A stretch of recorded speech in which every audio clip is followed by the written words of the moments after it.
welcome back to my channel. This video is about me covering my dark circles. So I have dark circles for a very long time. Yeah, I don't even know what I'm dancing to again.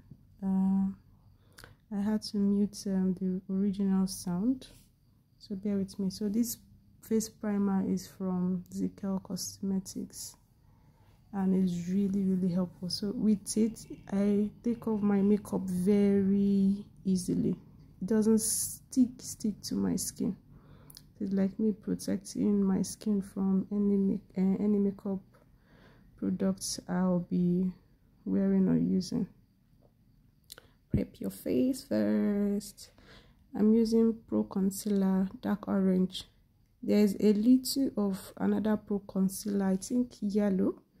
Yeah, I had a little yellow in it because the orange was too orange, if there's any English like that. But the orange was too, yeah, was too much, so I mixed it with a little of yellow of Pro Concealer.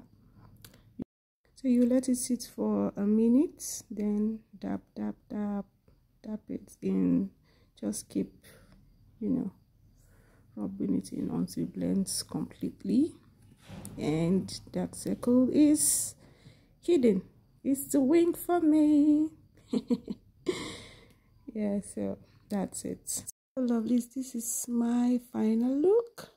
Subscribe and follow for more hair tips, skincare tips as I do it myself. Thanks for watching. See you next time. Bye.